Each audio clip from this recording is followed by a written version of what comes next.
Bismillahirrahmanirrahim.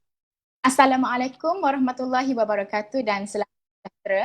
Saya ucapkan kepada para panelis dan juga sidang penonton sekalian yang sudi menghadiri sesi forum kita pada hari ini.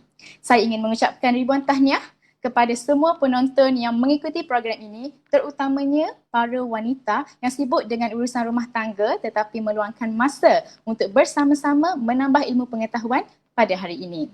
Untuk pengetahuan semua, program ini dianjurkan oleh Unit Bestari Hospital Universiti Sains Malaysia, Kampus Kesihatan Kubang Kerian, Kelantan dengan kerjasama Sulam dan juga MedSoc USM. Sebelum memulakan sesi kita, ingin saya ingatkan kepada para penonton, anda adalah dialu-alukan untuk mengajukan sebarang soalan pada ruangan chat dan soalan-soalan ini akan dijawab oleh doktor-doktor pakar yang turut serta hadir pada sesi kita ini. Baik, saya Ruzaini Abdullah selaku moderator anda bagi forum kita yang bertajuk Perangi Musuh Wanita. Jadi anda mungkin tertanya-tanya apakah musuh wanita yang disebutkan. Ia adalah sesuatu yang tidak lagi asing dalam komuniti kita, terutamanya dalam kalangan wanita, iaitu kanser payudara. Kami semua sebenarnya adalah pelajar-pelajar perubatan Universiti Sains Malaysia dan kami merasa amat bertuah kerana berpeluang untuk sebaris dengan doktor dan juga pakar perubatan untuk mewar-warkan kepada komuniti mengenai kanser payudara sempena bulan Oktober iaitu bulan kesedaran kanser payudara. Jadi bersama saya terdapat 3 panelis yang akan membincangkan isu ini. Perkenalkan panelis kita yang pertama, Saudari Shanim binti Rahmat, merupakan pelajar perubatan tahun 4 Universiti Sains Malaysia. Beliau berasal daripada Gulugu, Pulau Pinang. Apa khabar saudari? Alhamdulillah, khabar baik. Terima kasih saudari moderator. Okay. Seterusnya panelis kita yang kedua, Saudari Nur Atikah binti Muhammad Razi, merupakan pelajar perubatan tahun 5 Universiti Sains Malaysia, berasal daripada Seberang Perait juga Pulau Pinang.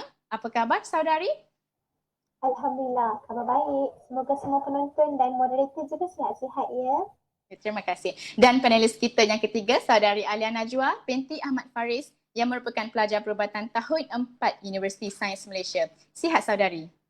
Alhamdulillah sihat. Terima kasih. Dan beliau berasal daripada Kota Baharu, Kelantan. Baiklah, seusai sesi pengenalan ahli panel, saya pasti ramai antara kita yang sudah tidak sabar untuk mendengar perkongsian ilmu pada hari ini.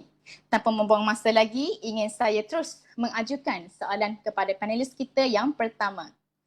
Baik, Saudari Shanim, berdasarkan statistik kanser secara umumnya di Malaysia, bilangan pesakit kanser adalah meningkat dalam tempoh 10 tahun dari 2007 ke 2016 dalam kalangan lelaki dan wanita, di mana insiden dalam kalangan wanita adalah lebih tinggi berbanding lelaki.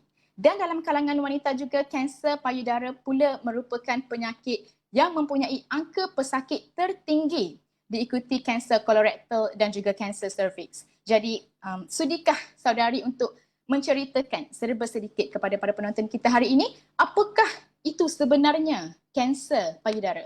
Dipersilakan. Okey, terima kasih. Okey, apakah itu kanser payudara? Okey, kanser pada asalnya dari bahasa Latin, ia disebut sebagai kanser iaitu ketam. Seperti yang kita faham, ketam ni dia ada tangan-tangan yang banyak dan menjala, dan itulah asalnya perumpamaan disamakan kanser dengan ketam, dan dia diguna pakai menjadi istilah perubatan sehingga kini. Okey, kanser dia bermula daripada sel-sel yang mengalami pertumbuhan yang tidak terkawal. Sel-sel dalam badan kita sentiasa membahagi. Badan mempunyai berbagai mekanisme untuk menghalang sel-sel berkembang secara tidak normal. Jadi sel-sel ini dia akan dihapuskan dan tidak dibenarkan berkembang. Sel kanser dia bermula daripada berbagai jenis faktor dan dia menyebabkan sel-sel berkembang secara tidak normal dan tidak terkawal. Okey, berbalik kepada soalan sebentar tadi, berbalik kepada istilah kanser payudara, ia bermaksud kanser yang berasal dari sel-sel di payudara. Okey, tisu kanser yang terlibat berupaya merosakkan tisu payudara. Jadi bila ketumbuhan kanser membesar, ia menyebabkan payudara membengkak dan kulit menjadi pecah. Jadi kanser ni dia mempunyai keupayaan untuk merebak dari payudara ke bahagian tisu atau organ lain di dalam badan melalui proses yang dipanggil metastasis. Begitulah secara amnya. Baik, terima kasih atas penjelasan yang diberikan. Jadi kini kita sudah mendapat gambaran dan juga kefahaman apakah itu kanser, bagaimanakah ianya bermula.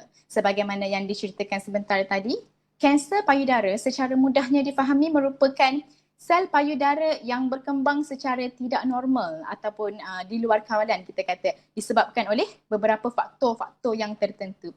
Baik, beralih kepada panelis kita yang kedua, saudari Nur Atikah. Soalan saya, mengapakah kesedaran tentang kanser payudara adalah penting dalam kalangan rakyat Malaysia? Silakan saudari. Baiklah, terima kasih saudari moderator atas soalan yang cukup menarik dan sangat penting. Kerana apa? Kerana apabila kita membicarakan mengenai kesedaran, kepentingan, ianya adalah sesuatu yang sangat subjektif, maksudnya sukar untuk diukur. Jadi, saya percaya bahawa program-program sebegini yang dianjurkan oleh pihak Bestari dengan kerjasama Sulam dan juga Maksud USM ini mampu untuk meningkatkan tahap kesedaran masyarakat terhadap kanser payudara. Baiklah, suka untuk saya mulakan bahawa kanser payudara ini kita tahu ia sangat sinonim dengan wanita. Dan wanita ini ataupun ibu lah, kita panggil ibu ataupun isteri, mereka ni diibaratkan seperti tulang belakang lah bagi sesebuah keluarga. Jadi bayangkan kalau tulang belakang tersebut sakit, maka sudah pasti seluruh keluarga akan terkesan dengan keadaan tersebut. Dan dalam aspek ataupun perspektif perubatan pula, kesedaran kanser payudara ini sangat penting kerana apa? Kerana pada hari ini, insiden kanser payudara semakin meningkat. Dan ingin saya kongsikan ada satu statistik yang telah dikeluarkan oleh Malaysian Cancer Registry pada tahun 2012 hingga 2016 yang mana menunjukkan kanser payudara adalah yang paling tinggi berbanding kanser-kanser lain, termasuklah kanser pangkal rahim. Kalau anda masih ingat suatu ketika dulu yang kita kata top 1 tu ialah kanser pangkal rahim lah. Tetapi hari ini eranya telah berubah. Kanser payudara mendapat tempat pertama sebagai kanser yang paling tinggi menjangkiti kaum wanita. Itu kalau di Malaysia. Baiklah, jadi sekarang saya nak bawa penonton sekalian kita bergerak ke arah lebih jauh. Kita pandang secara global. Di dalam dunia ini dianggarkan bahawa nisbah pesakit kanser payudara adalah 1/8. Apa maksudnya? Maksudnya dalam 8 orang wanita itu, 1 orang akan dijangkiti kanser payudara. Bukankah itu sesuatu yang sangat menyimpangkan? Dan disebabkan kita lihat ada pola kenaikan kes payudara ini, maka di Malaysia telah membuat anggaran pada tahun 2025 nanti dianggarkan sebanyak 49% wanita di Malaysia akan dijangkiti kanser payudara. Hal ini juga amatlah menyimbangkan kerana apa? Kerana jika kita bandingkan dengan negara-negara jiran yang lain, misalnya di Thailand, anggaran mereka hanyalah 19% sahaja. Kemudian di Singapura, hanya sebanyak 37% sahaja. Anda boleh katakan bahawa ini hanyalah anggaran semata-mata, tetapi kita Malaysia kita telah memandang ke hadapan dan kita amat risau dengan statistik yang ditunjukkan pada masa ini. Kerana itulah mencegah itu lebih baik daripada mengubati. Dan suka untuk saya tutup jawapan kepada soalan ini. Di Bestari sendiri kita juga adalah pusat untuk merawat pesakit kan, seperti yang kita tahu. Dan antara data yang telah diperoleh di Bestari USM ini, semenjak tahun 2018 hingga 2020, di Kelantan sendiri lebih 50% orang, lebih 50% pesakit yang datang untuk mendapatkan rawatan di Bestari ini adalah berada pada tahap yang lewat ataupun tahap yang keempat. Jadi persoalannya, mengapa pesakit-pesakit ini hanya datang ke hospital ketika sudah lewat? Adakah kerana mereka takut untuk berjumpa dengan doktor? Ataupun kerana ada masalah logistik dan sebagainya? Ataupun kerana kurang kesedaran atau pengetahuan terhadap kanser payudara? Jadi itu jawapan yang saya dapat berikan. Terima kasih. Baik, terima kasih saudari. Jadi berdasarkan perkongsian saudari Atikah, kita dapat lihat bahawa kesedaran terhadap kanser payudara dalam kalangan masyarakat adalah begitu penting kerana kadar risiko untuk mendapat kanser payudara adalah agak tinggi, di mana nisbah pesakit dunia sebagaimana yang dikatakan adalah 1 dalam 8 orang. Dan anggaran terhadap wanita Malaysia yang bakal mengalami kanser payudara menjelang tahun 2025 pula adalah sebanyak 49%, di mana ianya boleh dikatakan berada pada angka yang begitu merunsingkan, ya. Kini kita beralih seterusnya pula kepada panelis kita yang ketiga, saudari Alia Najwa. Baik saudari, sebagaimana yang disebutkan pada awal-awal sesi perbincangan kita, kanser payudara adalah berkait rapat dengan beberapa faktor yang menjadikan seseorang itu berisiko untuk mendapat kanser ini. Jadi, bolehkah saudari untuk kongsikan kepada kami semua apakah faktor-faktor yang menyebabkan seseorang itu boleh mendapat kanser payudara? Silakan saudari. Baiklah, terima kasih saudari moderator kita yang comel molek hari ini ya.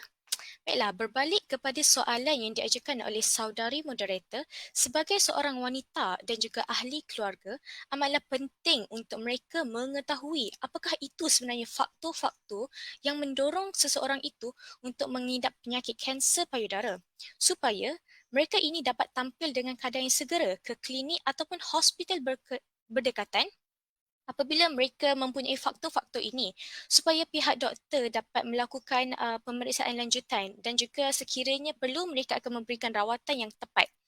Namun, meskipun begitu, tidaklah semua yang mempunyai faktor ini akan mendapat kanser payudara.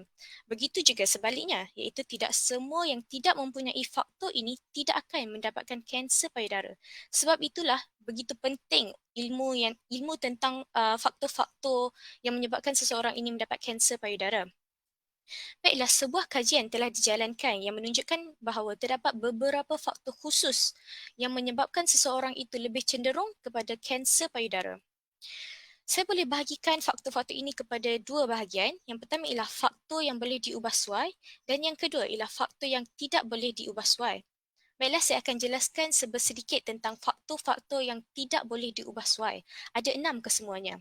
Pertama ialah umur, kedua jantina wanita, ketiga ialah riwayat keluarga, keempat faktor pendedahan kepada hormon estrogen itu sendiri, kelima riwayat penyakit payudara dan juga yang keenam ataupun yang terakhir ialah kepadatan payudara itu sendiri ataupun kita panggil breast density. Saya akan kupas satu persatu tentang faktor ini. Beralih kepada faktor yang pertama, iaitu faktor umur. Kajian menunjukkan bahawa apabila seseorang itu bertambah umurnya, maka risiko untuk mendapatkan kanser payudara ini juga bertambah. Menurut National Cancer Registry of Malaysia, bermula pada umur 25 tahun, seseorang itu akan meningkatlah risikonya untuk mendapatkan kanser payudara dan akan mencapai puncak pada umur sekitar 60 sehingga 64 tahun. Okey, faktor yang kedua pula ialah wanita. Kajian juga menunjukkan bahawa 99% mereka yang menghidap penyakit kanser payudara ini adalah terdiri daripada kalangan wanita dan hanya 1% sahaja terdiri daripada golongan lelaki. Sebab itulah dikatakan wanita ini sebenarnya lebih cenderung untuk mendapatkan kanser payudara ini. Seterusnya, faktor yang ketiga ialah riwayat keluarga. Mana-mana wanita yang mempunyai riwayat keluarga daripada sebelah ibu mereka mempunyai kanser payudara ataupun kanser ovary, mereka ini sebenarnya ada risiko yang lebih tinggi lah kita kata berbanding dengan wanita-wanita yang sebelah ibu mereka tu tidak ada pun yang ada kanser payudara ataupun kanser ovary ini. Terutamanya sekali apabila seseorang pesakit itu mempunyai riwayat keluarga mendapat kanser payudara pada umur yang sangat muda. Kerana hal ini dikhawatiri mereka itu mempunyai mutasi genetik, terutamanya jin BRCA1 dan juga BRCA2. Okey, seterusnya pula ialah faktor pendedahan terhadap estrogen. Kajian menunjukkan bahawa seseorang itu apabila semakin lama mereka terdedah kepada hormon estrogen ini, maka semakin bertambahlah risiko mereka untuk mendapatkan kanser payudara. Dan hal ini dapat dilihat apabila seseorang itu dia mula-mula datang haid pada umur yang sangat awal, iaitu pada sebelum mencapai umur 12 tahun. Dan juga mereka berhenti haid ataupun kita panggil menopause pada umur yang lewat, iaitu melebihi 55 tahun. Jadi rata-rata wanita seluruh dunia ini mempunyai tempoh menopause pada umur 50 hingga 51 tahun. Jadi sekiranya wanita itu sudah pun berumur 55 tahun dan mereka masih belum mencapai menopause, sebenarnya mereka ini dalam kategori risiko tinggilah untuk mendapatkan kanser payudara. Jadi sekiranya mereka mengecaki ada sesuatu benda yang ada ketulan ataupun ada apa-apa yang tidak kenalah pada payudara mereka, maka mereka perlulah tampil dengan keadaan yang segera ke klinik ataupun hospital berdekatan untuk pihak doktor melakukan pemeriksaan lanjutan. Okey, seterusnya pula ialah riwayat penyakit payudara. Jadi, mana-mana pesakit yang pernah mempunyai sejarah kanser payudara, sebenarnya mereka ini mempunyai risiko yang tinggi untuk mendapatkan lagi kanser payudara itu buat kali yang keseterusnya. Tidak kisahlah sama ada di bahagian payudara yang sama ataupun yang sebelah lagi satu. Begitu juga sekiranya seseorang itu pernah mempunyai sejarah ketulan yang bukan kanser tetapi mereka dalam kategori hyperplasia. Sebenarnya mereka ini juga mempunyai risiko yang tinggilah orang kata untuk mendapatkan kanser payudara. Dan disebabkan itulah sekiranya mereka ini mengasyaki ada ketulan baru yang muncul di bahagian payudara mereka, mereka kena cepat-cepat pergi ke klinik dan juga hospital. Okey, faktor yang terakhir pula ialah kepadatan payudara. Kajian menunjukkan bahawa densiti tisu payudara yang mampat ataupun yang padat ini dia akan menyebabkan risiko untuk mendapatkan kanser payudara itu tinggi. Okey, menurut data yang dikeluarkan oleh satu research, sebenarnya terdapat peningkatan sebanyak 2 sehingga 4 kali ganda risiko dalam kalangan mereka yang mempunyai payudara yang padat berbanding dengan mereka yang mempunyai payudara yang kurang padat. Okey, jadi begitulah 6 faktor yang tidak boleh diubah suai yang menyebabkan seseorang itu cenderung untuk mendapatkan kanser payudara ini. Baik. Saudari, berdasarkan faktor-faktor yang dinyatakan tadi, jadi adakah wanita yang mempunyai faktor-faktor yang disebutkan adalah akan menghidap kanser ini di suatu masa nanti, atau kita kata faktor-faktor berikut adalah dikatakan absolute risk, memandangkan umur, jantina, riwayat keluarga dan sebagainya, kita kata faktor-faktor yang tidak boleh diubah. Jadi bagaimanakah wanita ingin menghadapi kenyataan jika dia adalah tergolong dalam golongan yang mempunyai risiko yang tinggi? Silakan. Okey, baiklah. Terima kasih saudari moderator. Jadi sebenarnya kan inilah pengetahuan ataupun ilmu yang perlu ada pada kita semua. Walaupun risiko ini kita kata risiko yang kita tak boleh nak ubah kan, tapi kita tahu dan kita sedar, dan sekiranya kita ini ada ilmu ataupun kita sedar bahawa kita ini tergolong dalam kategori mereka yang risiko tinggi, kita mestilah lebih peka terhadap setiap perubahan yang berlaku kepada payudara kita. Dan sekiranya mereka mengesyaki terdapat sebarang perubahan ataupun timbulnya ketulan, maka janganlah teragak-agak lagi untuk ke fasiliti kesihatan yang berdekatan supaya pihak doktor dapat melakukan pemeriksaan dan juga pengesahan lanjutan bahawa sama ada ketulan tersebut adalah kanser ataupun bukan. Kerana ada sesetengah wanita itu kan, mereka sebenarnya dalam kategori yang memang orang kata risiko tinggi lah, dan memang ada ketulan yang muncul pada dia punya payudara itu, tapi disebabkan mungkinlah kurangnya kesedaran ataupun mereka kurangnya ilmu, maka mereka tidak tampil pada peringkat awal. Dan apabila peringkat itu sudah pun melanjut ataupun kita kata dah teruk lah kan, stage 3 ataupun stage 4, baru mereka hadirkan diri. Jadi di sini sebenarnya semakin lambat mereka hadir ke fasiliti kesihatan, sebenarnya semakin kurang rawatan yang boleh kita lakukan untuk membantu mereka itu. Okey, sebab itulah saya berharap dengan penerangan ataupun melalui seminar yang kita lakukan ini, komuniti kita akan mendapat lebih ilmu dan juga pengetahuan dan juga menjadi lebih cakna terhadap setiap perubahan yang berlaku pada payudara mereka ini. Baiklah, jika kita ingin lanjutkan sedikit perbincangan mengenai faktor-faktor ini, selain daripada faktor-faktor yang tidak boleh diubah, bagaimanakah pula dengan faktor-faktor yang boleh diubah? Okey, baiklah. Tadi saya dah ceritakan tentang faktor-faktor yang tidak boleh diubah kan? Okey, sekarang saya teruskan pula dengan faktor-faktor yang boleh diubah. Yang pertama, kita ada faktor reproduktif. Jadi apa itu sebenarnya reproduktif? Ia sebenarnya berkaitan dengan kesuburan wanita dan juga perancangan kehamilan. Okey, mengikut kajian, wanita yang tidak pernah mengandung ataupun wanita yang mengandung anak pertamanya pada umur yang sudah lewat iaitu melebihi 30 tahun, mereka ini ada risiko untuk mendapatkan penyakit kanser payudara ini yang lebih tinggi berbanding dengan wanita-wanita yang lain. Okey, yang kedua pula ialah faktor penyesuaian susu badan.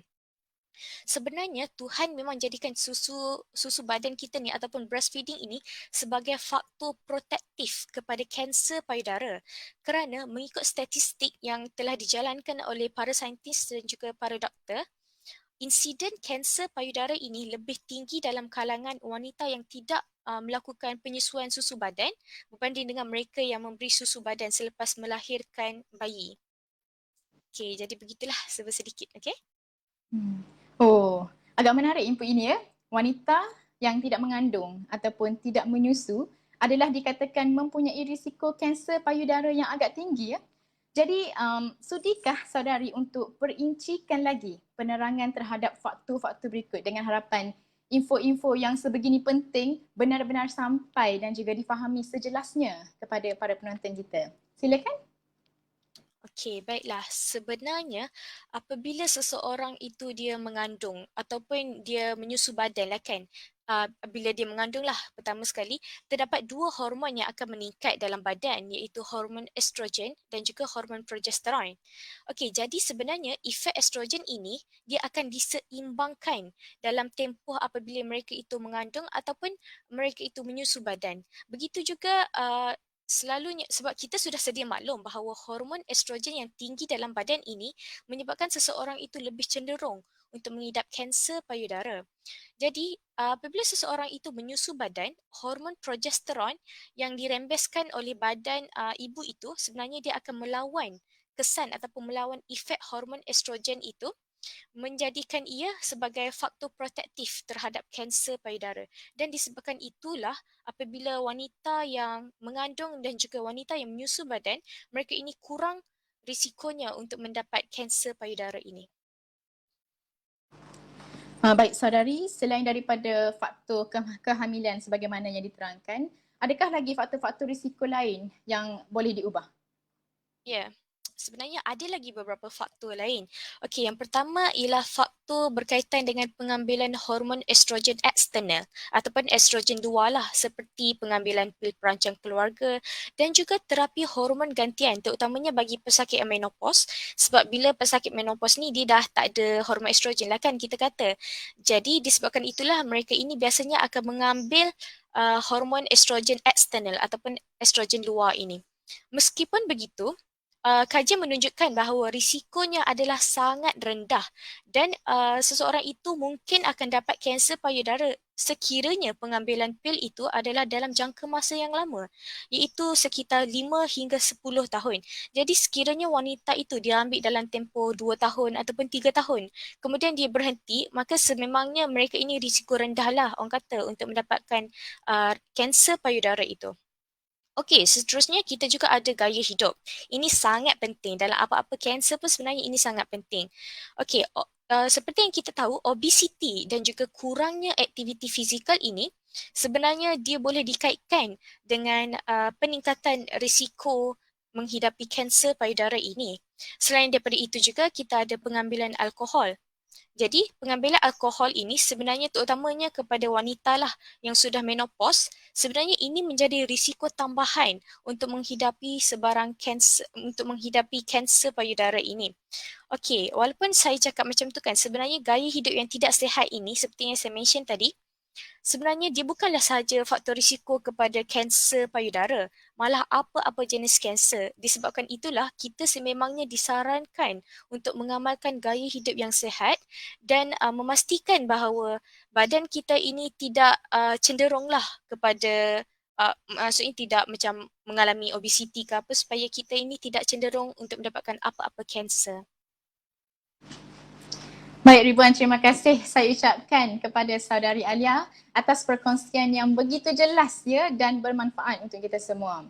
Moga-moga ilmu yang dikongsikan dapat membantu kita semua bukan sahaja golongan wanita tetapi juga golongan lelaki, memandangkan sebagaimana yang diterangkan, golongan lelaki juga adalah boleh untuk mendapat kanser payudara, namun risikonya adalah lebih tinggi pada golongan wanita.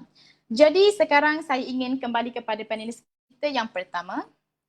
Baik, saudari Shanim, kita telah pun membincangkan definisi kanser payudara serta faktor-faktor risikonya. Kini soalan saya, bagaimanakah pula dengan tanda-tandanya? Apakah tanda-tanda kanser payudara yang dapat dikenal pasti oleh pesakit? Silakan saudari. Terima kasih saudari moderator. Okey, apakah tanda-tanda kanser payudara? Okey. Seperti yang kita tahu, penyakit kanser payudara ini merupakan penyakit yang sangat digurungi oleh semua wanita. Okay? Melalui pengalaman saya sebagai pelajar perubatan, saya pernah mengambil history atau riwayat pesakit-pesakit kanser payudara ni. Okay, mereka begitu tertekan ya bila mengetahui mereka menghidap penyakit kanser ini. Bagi pesakit-pesakit ini, ia adalah dugaan yang sangat berat yang tidak mampu mereka hadapi. Sebenarnya penyakit kanser payudara jika dikesan awal mampu dirawat dan wanita berpeluang menikmati hidup normal seperti wanita lain. Untuk itu, setiap wanita dia perlu tahu tanda awal penyakit agar langkah proaktif dapat dilakukan sebaik mungkin demi membendung penularan kanser di dalam badan. Okey, tanda-tanda yang paling lazim ialah ketulan. Namun begitu, ada juga tanda-tanda lain iaitu merasa sakit pada payudara, perubahan puting bermakna tenggelam ke dalam, and then perubahan saiz payudara menjadi tidak sama, kulit menjadi kemerahan atau tebal atau menggerutu, keluar cecair daripada puting dan ketulan di ketiak. Itu merupakan salah satu tanda-tanda kanser payudara lah. Baik saudari, soalan seterusnya boleh dikatakan soalan yang agak lazim dalam komuniti kita. Soalan yang berbunyi, jika saya ada ketulan di payudara, adakah saya dikira mempunyai kanser? Boleh saudari terangkan persoalan ini? Tidak semestinya ya, jika ada ketulan itu adalah kanser. Okay, terdapat juga ketulan yang bukan kanser, ia dipanggil ketulan benign. Oh, jadi bagaimana kita mahu pastikan ketulan itu bahaya ataupun tidak, dalam erti kata lain, kanser ataupun bukan kanser? Okay, kita kena faham bahawa ketulan kanser dia selalunya membesar dengan cepat. Contohnya jika kita merasa ada ketulan, mula-mula di dalam 2 cm. Dalam masa 2-3 bulan, saiz ketulan itu akan menjadi 2 kali ganda iaitu 4 cm contohnya. Ketulan kanser selalunya dia tidak sakit. Disebabkan itulah ramai yang tidak menyangka ianya berbahaya dan lambat mendapatkan perhatian. Ketulan yang melekat pada kulit atau payudara adalah tanda-tanda itu adalah kanser. Tambahan lagi, jika ketulan di payudara mempunyai tanda-tanda sambingan seperti perubahan pada kulit, and then bentuk payudara berubah, perubahan kepada puting dan ketulan baru di ketiak, kemungkinan besar itu adalah kanser. Oleh itu, amalah penting untuk seseorang wanita dia peka dengan perubahan pada payudara mereka. Jika di negara-negara barat, kempen yang biasa dijalankan untuk kesedaran kanser payudara ini ialah Know Your Breast. Iaitu mereka betul-betul mengenali tentang payudara mereka. Salah satu simptom kanser ialah pesakit mengalami kurang selera makan dan susut berat badan. Bagaimanapun, jika pesakit mengalami simptom ini, selalunya ia adalah pada tahap yang sudah lanjut. Okey, seterusnya, sekiranya pesakit mengenal pasti terdapat ketulan pada payudaranya dan ingin mendapatkan, kita kata, kepastian daripada pegawai perubatan. Jadi, apakah langkah-langkah yang akan dilakukan oleh doktor terhadap pesakit ini bagi mengenal pasti ketulan yang ada pada pesakit tersebut? Silakan. Okey. Kaedah untuk memastikan kanser payudara, dia perlu melalui proses yang kita panggil triple assessment atau pemeriksaan 3 serangkai. Okey, pertama, pemeriksaan klinikal di mana doktor akan mengambil riwayat yang lengkap dan pemeriksaan fizikal terhadap pesakit tersebut. Dan yang kedua ialah pemeriksaan pengimejan. Okay. Sama ada mammogram atau ultrasound payudara. Yang ketiga ialah pemeriksaan makmal, iaitu pengambilan tisu daripada ketulan. Pemeriksaan klinikal payudara ialah prosedur pertama yang kita lakukan. Doktor akan merekodkan riwayat pesakit dengan terperinci dengan mengambil kira risiko-risiko yang ada pada pesakit dan simptom-simptom yang cenderung ke arah kanser. Fokus utama pemeriksaan klinikal pula adalah untuk mengesan sebarang perubahan tidak normal pada payudara dan mengesan kehadiran ketulan di kawasan payudara termasuklah di bawah ketiak. Pemeriksaan teliti perlu dilakukan di bawah ketiak di mana nodus limpa yang terlibat mampu memberikan gambaran peringkat kanser seseorang pesakit itu. Okey, selain daripada itu, pemeriksaan di bahagian puting juga dilakukan bagi mengesan pengeluaran cecair seperti darah. Yang kedua ialah pemeriksaan pengimejan. Okey. Mammogram adalah teknik pengimejan yang terhasil daripada sinar X. Dalam prosedur ini, payudara pesakit akan diletakkan di antara dua plat pada mesin mamografi. Tisu akan diimbas dan imej diambil daripada dua sudut untuk mengesan ketidaknormalan pada payudara secara menyeluruh. Mamogram dapat mengesan sebarang ketidaknormalan walaupun ia sangat kecil atau hanya berbentuk titik-titik kalsium. Sebab itulah mamogram berupaya mengesan kanser payudara pada peringkat awal. Walau bagaimanapun, mamogram tidak sesuai untuk dilakukan di atas payudara yang padat. Jadi ia tidak sesuai untuk wanita muda yang belum berumur 40 tahun. Oh, jadi bagaimana dengan wanita muda yang belum berumur 40 tahun? Jika bukan mamogram, apakah cara pengimejan yang sesuai untuk mereka? Untuk wanita yang payudara yang tumpat atau padat atau wanita yang masih belum berumur 40 tahun, teknik imbasan sonografi atau ultrasound adalah lebih sesuai. Berbeza dengan mamogram, ia menggunakan imbasan ultrabunyi. Seperti mamogram, imej yang dihasilkan mempunyai tahap sensitiviti yang tinggi untuk mengesan ketulan dan tisu yang tidak normal pada payudara. Ada juga pesakit yang menjalani kombinasi prosedur mamogram dan ultrasound untuk mendapatkan keputusan yang lebih tepat. Semua imej ini dia akan diperiksa oleh pakar radiologi. Baiklah, seterusnya saya akan sambung dengan kaedah yang ketiga yang saya sebut sebentar tadi, iaitu pengambilan sampel tisu. Okey. Pengambilan sampel tisu biopsi hanya dilakukan terhadap pesakit yang jika keputusan daripada mamogram atau ultrasound mendapati terdapatnya ketumbuhan tisu tidak normal. Pemeriksaan makmal ini bertujuan untuk mengesan ketumbuhan yang dikesan itu benar-benar tisu kanser. Pakar patologi dia akan melakukan kajian terhadap sampel tisu melalui pemerhatian di bawah mikroskop kerana dia akan perhatikan sel-sel yang sangat seni. Okay. Jika tuan-tuan sedari, untuk seorang pesakit disahkan mempunyai kanser payudara, dia melibatkan ramai pakar dan memerlukan pemerhatian dengan teliti. Baiklah, jutaan terima kasih saya hulurkan kepada panelis kita yang pertama, Saudari Shanim, atas jawapan-jawapan kepada persoalan-persoalan yang diberikan bagi menambah pengetahuan para pendengar berkenaan topik kita. Juga bagi menjawab kekeliruan ataupun kemusykilan selama ini masyarakat berkenaan tanda-tanda dan juga langkah-langkah yang diambil sekiranya seseorang itu disyaki mendapat kanser payudara. Kini saya ingin bertanya pula beberapa soalan kepada panelis kita yang kedua, Saudari Nur Atikah. Soalannya berbunyi, sekiranya seseorang itu telah pun didiagnos menghidap kanser payudara, apakah yang akan dihadapi oleh pesakit-pesakit ini? Adakah ia bermakna is the end of the world ataupun hakikatnya masih ada harapan buat mereka sekiranya mereka menjalani rawatan-rawatan yang tertentu? Silakan. Terima kasih saudara moderator atas soalan yang cukup menarik dan saya kira ramai penonton ataupun pendengar yang ingin mengetahui jawapan tersebut. Jadi sebagai permulaannya, benar seperti yang moderator katakan, bagaimana sekiranya telah didiagnos.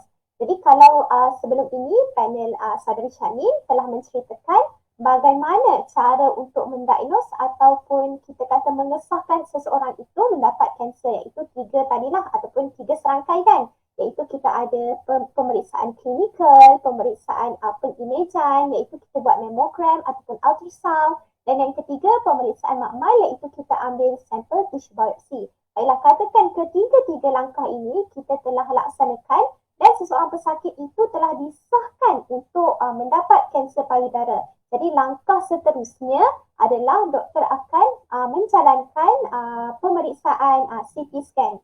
CT scan di bahagian dada, di bahagian abdomen dan juga di bahagian pelvis.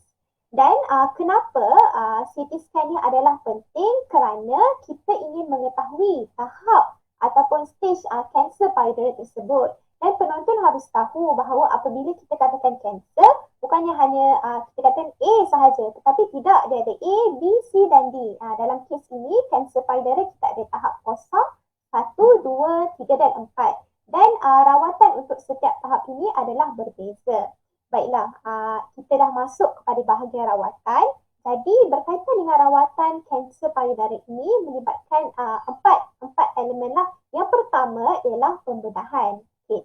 Bercakap mengenai pembedahan ini kebanyakan wanita mereka beranggapan bahawa apabila ada kanser payudara maka akan dibedah, maksudnya akan dibuang seluruh payudara. Tetapi tuan-tuan dan puan-puan sebenarnya tidak, kerana itu bergantung kepada kes pesakit.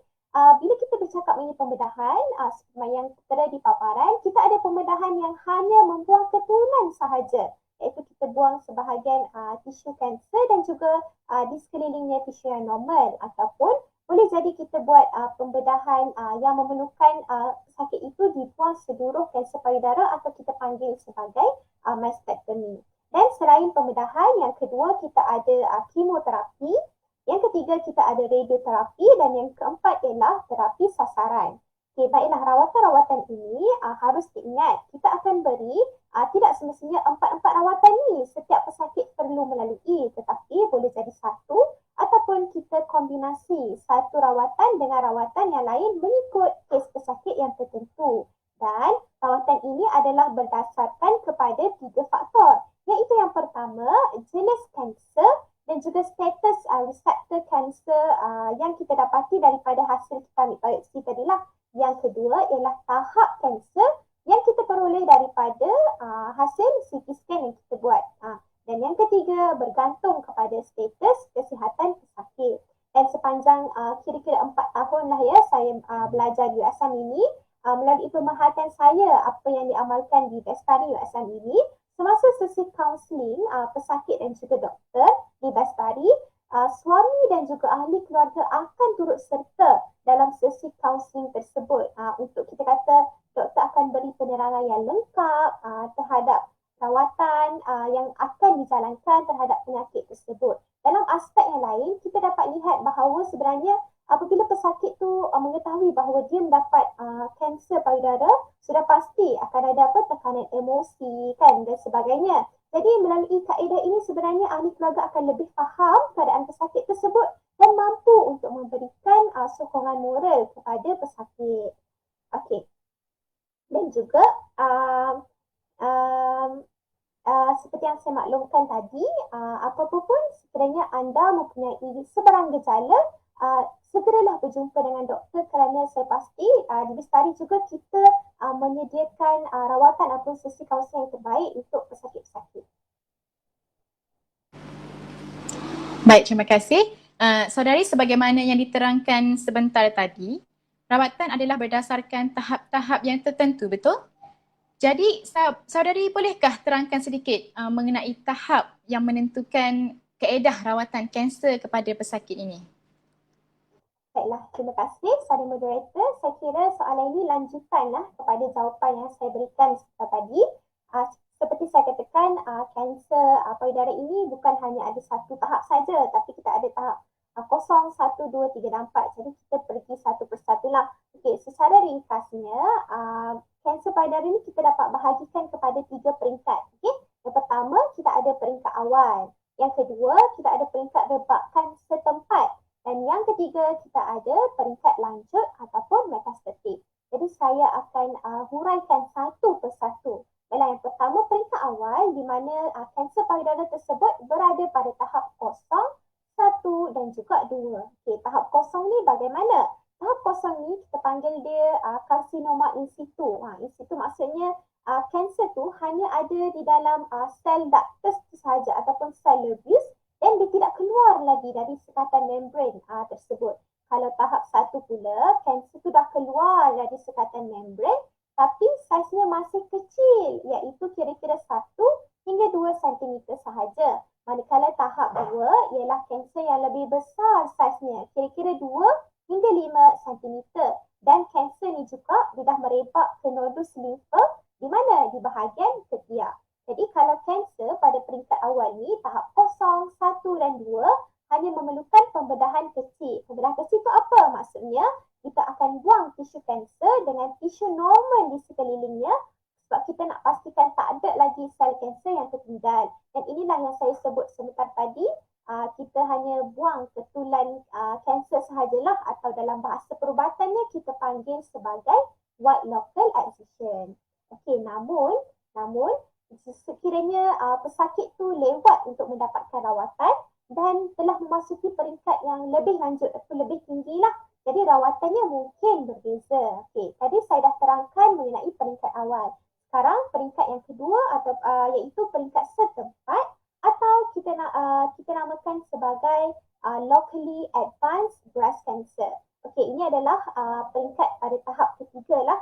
Ketiga maksudnya ketumbuhan tu dah melebihi 5 cm dan sel kanser tersebut telah menyebabkan ada bengkak di bahagian nodus limfa di ketiak.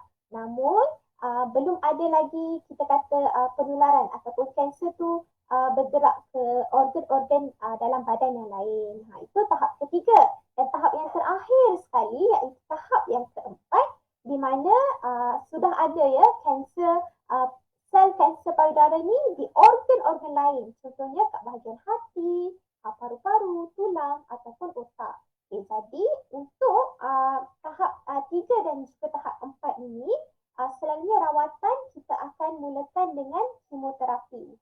Jadi kenapa kita nak bagi kemoterapi ni? Sebab kajian menunjukkan kalau kita bagi kemoterapi kepada pesakit sebelum kita buat pembedahan, sebenarnya risiko untuk pesakit dapat semula kanser ni adalah lebih rendah. Dan juga kita boleh panjangkan lagi lah tempoh riwayat pesakit tersebut.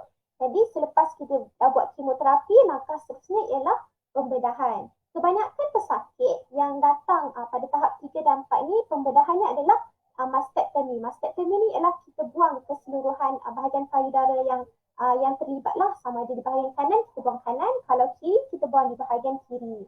Dan selain pada payudara, kita juga akan buang lemak di bahagian ketiak juga sebab kita nak kurangkan, kita tak nak bagi kanser tu berulang dan supaya penyakit tu jadi kurang agresif lah. Jadi kalau dalam bahasa perubatannya kita panggil kaedah ni sebagai mastectomy and axillary dissection. Dan selepas dah selesai pembedahan, langkah seterusnya kita akan beri radioterapi lah.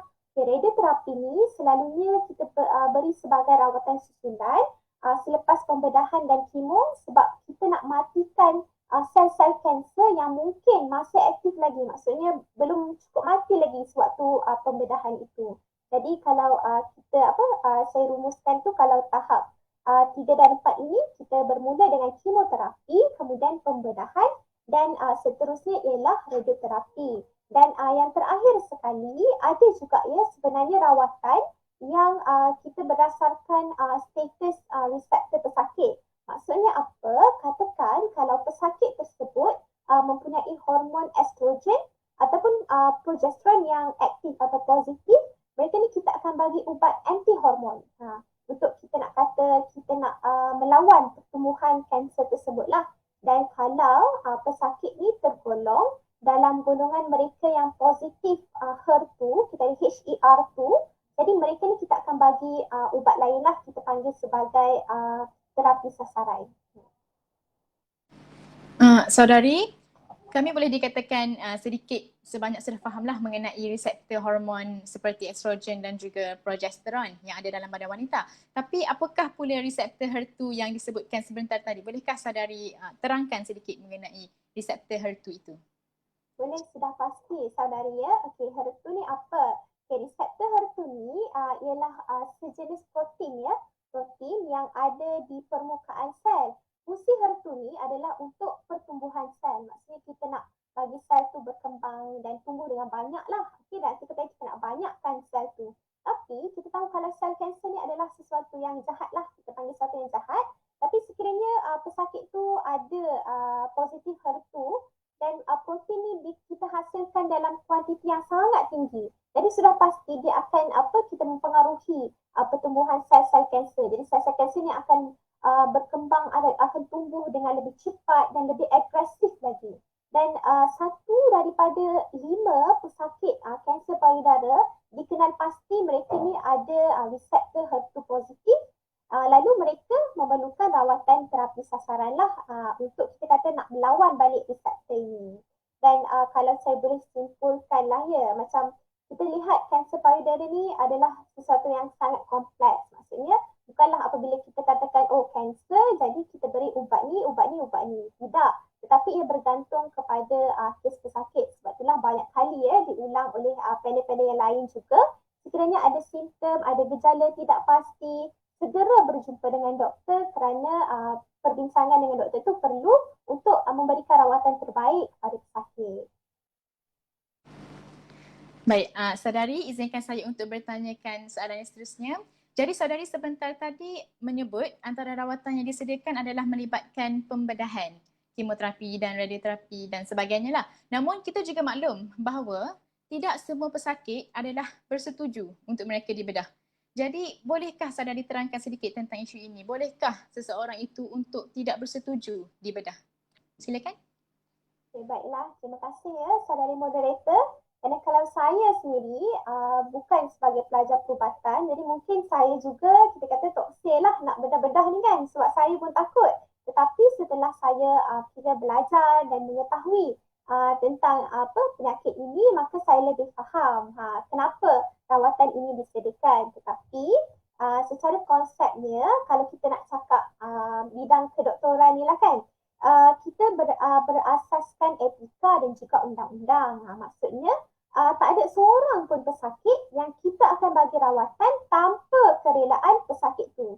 Ini kalau pasien tu toksik jadi tak apalah, kita tak bagilah dekat pesakit tu. Dan begitu jugalah dengan pembedahan ni.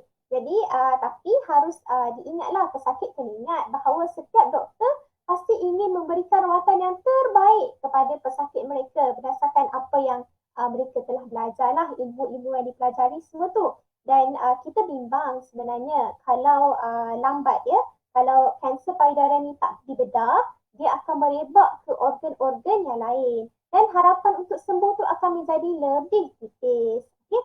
Jadi saya sendiri sebagai pelajar perubatan, saya pernah mengikutilah beberapa sesi penerangan doktor pakar kepada orang awam lah. Pada ketika itu kita ada kempen kesedaran kanser payudara. Dan apa yang saya dapat daripada kita kata ucapan atau sesi ceramah doktor tersebut, berdepan dengan kanser payudara ni seolah-olah kita berebut dengan masa. Jadi siapa yang lebih cepat? Kita yang lebih cepat ataupun kanser tersebut yang lebih cepat?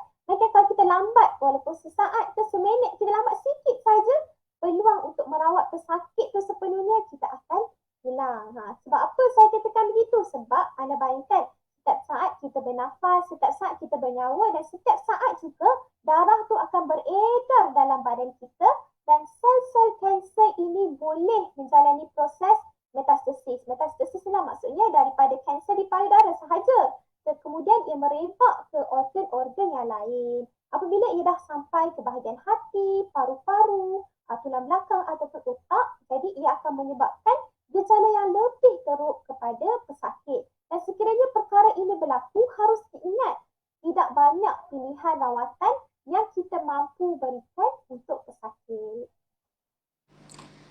Saudari, izinkan saya untuk bertanya dengan lebih mendalam. Apakah yang dimaksudkan dengan gejala teruk itu? boleh sedikit terangkan tentang gejala-gejala kepada para penonton kita? Boleh. Sudah pasti saudari moderator ya.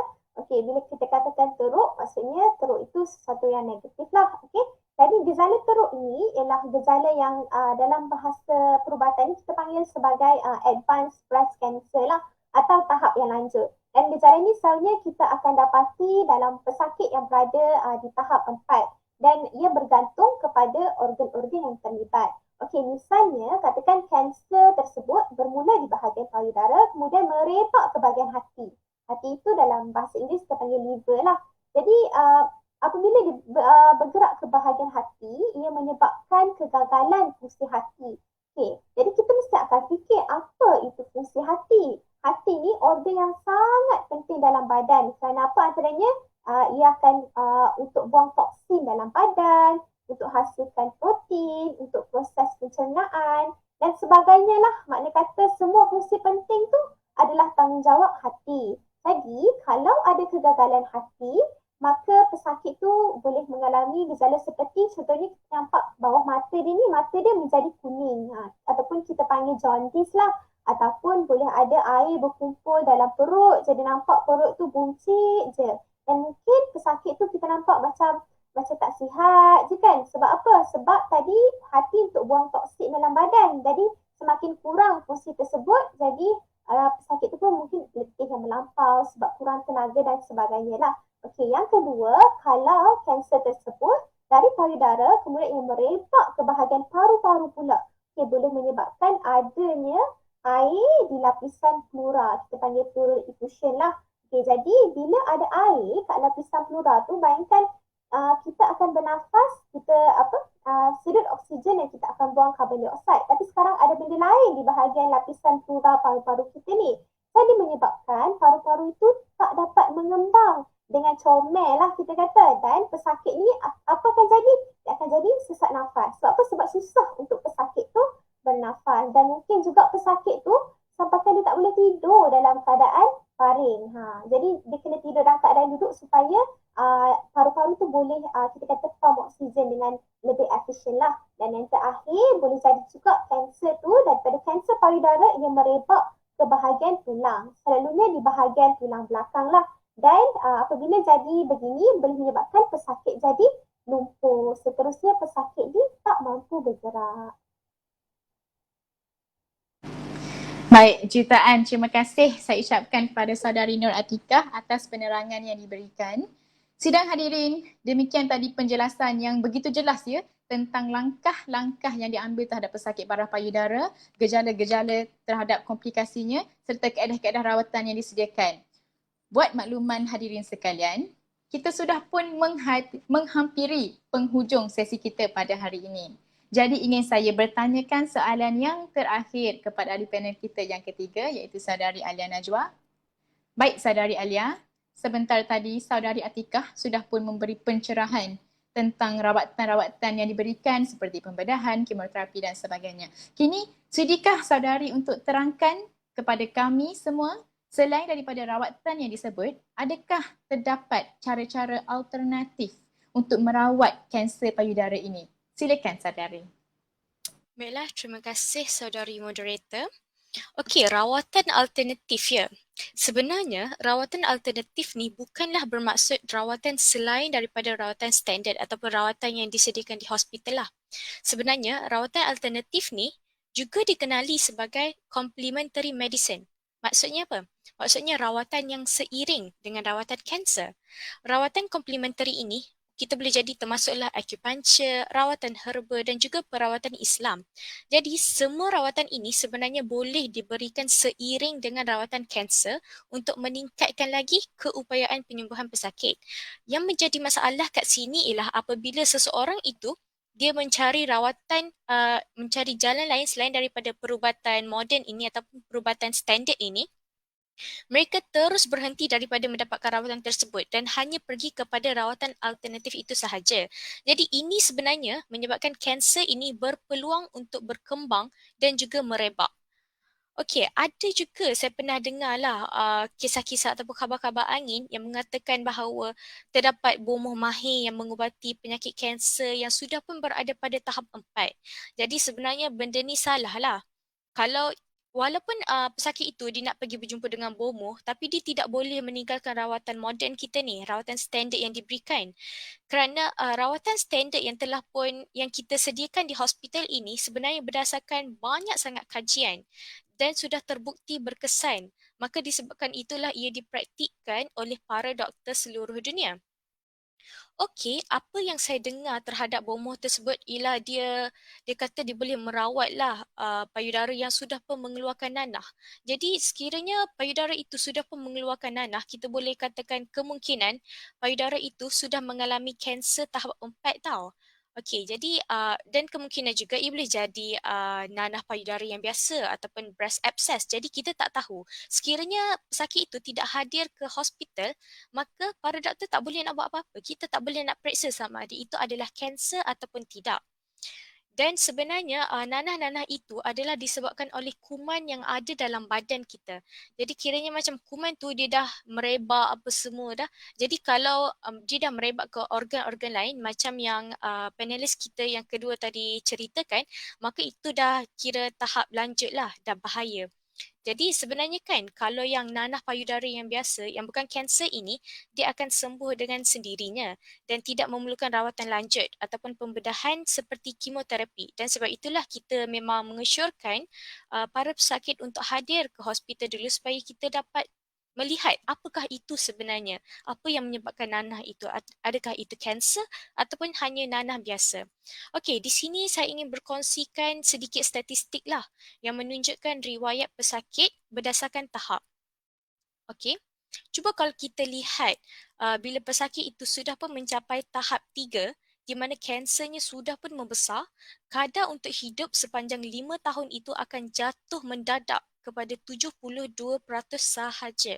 Jadi apatah lagi jika pesakit itu sudah pun berada di tahap 4 di mana hanya 28 sahaja yang mampu bertahan selama 5 tahun. Jadi kita nampak perbezaan daripada 72% itu 72% pada tahap 3, tapi bila dah masuk tahap 4 terus jatuh kepada 28%. Sangat tipis diorang punya apa nama sangat tipislah harapan mereka untuk hidup lebih lama kan. Jadi statistik ini juga sebenarnya sangat jelas menunjukkan jika kanser ini dapat dikesan dan juga diambil tindakan pada tahap yang lebih awal, seseorang itu mampu untuk mencapai kesembuhan dan juga bebas daripada kanser. Okey, di situ dipaparkan statistik yang saya beritahu sebentar tadi. Okey, jadi sebenarnya kan inilah hakikat penyakit kanser payudara. Semakin lambat ia dikesan dan juga diubati, harapan untuk sembuh juga akan menjadi semakin tipis dan riwayat hidup pesakit juga akan dianggarkan menjadi lebih pendek. Jadi kita tak naklah benda ni berlaku. Kita kalau boleh kita nak cegah awal-awal, kita nak rawat awal-awal. Pada peringkat awal lagi tu kita nak rawat. Supaya apa? Supaya kita dapat bukanlah kita nak kata kita ni boleh memanjangkan umur, tidak. Tapi kita mestilah berusaha. Betul, ramai yang kata ajal dan maut itu di tangan Tuhan. Tapi bukanlah maksud kita hanya perlu menunggu sahaja. Tetapi kita juga perlu ikhtiar. Betul? Kita perlu ikhtiar sebelum kita menyerah diri lah orang kata.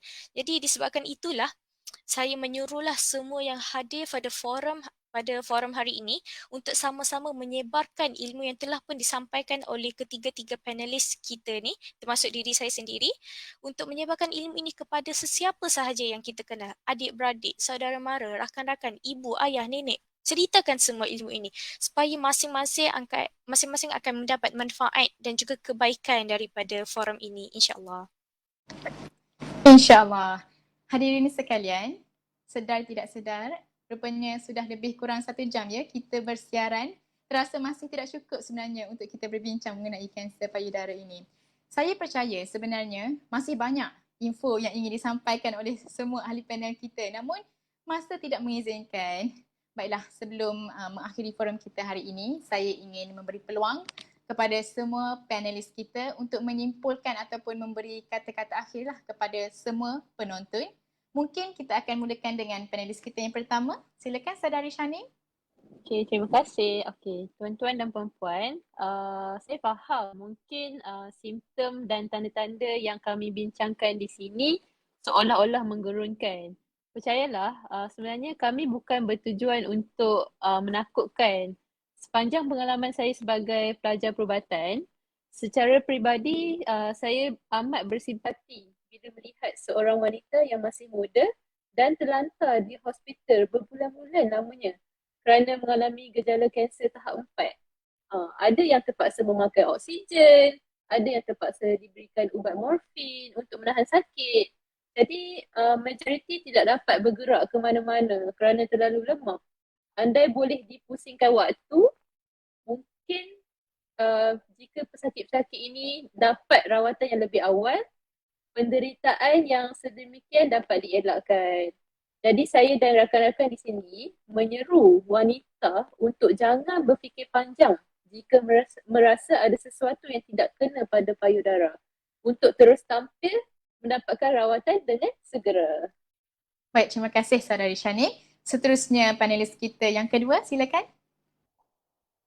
Baiklah, pada tahun 2013, kita telah digemparkan dengan seorang pelakon Hollywood ya, iaitu Angelina Jolie, yang mana beliau mempunyai jin berakawan dan pada ketika itu beliau mengambil keputusan untuk membuang kedua-dua payudara beliau. Dan itu sebenarnya hanyalah satu daripada beribu-ribu lagi cerita yang kita tidak tahu mengenai pesakit yang mengidap kanser payudara ini.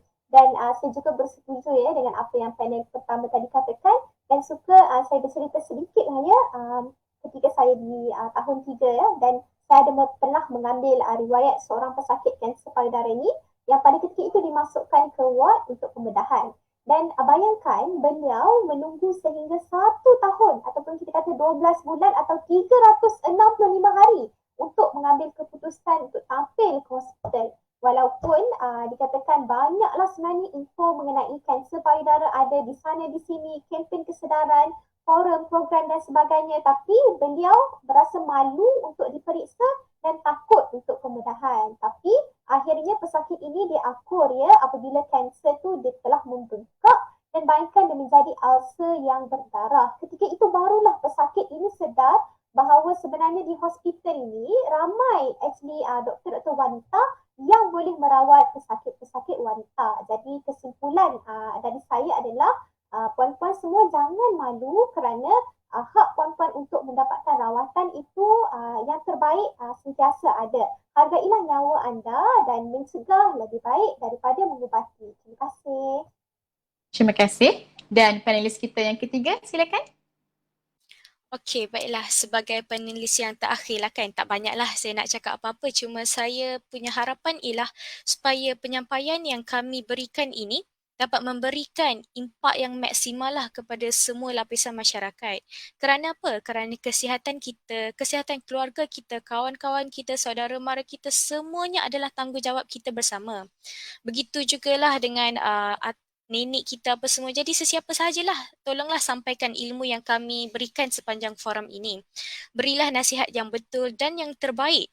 Dan sekiranya ada mana-mana adik-beradik ataupun saudara mara ataupun jiran-jiran yang mempunyai masalah payudara ini, jadi macam berilah nasihat kepada mereka supaya mereka terus tampil dengan keadaan yang segera ke klinik dan juga hospital berkaitan untuk mereka mendapatkan pemeriksaan dan juga rawatan yang lebih lanjut. Akhir kata, kesan sebelum kesal.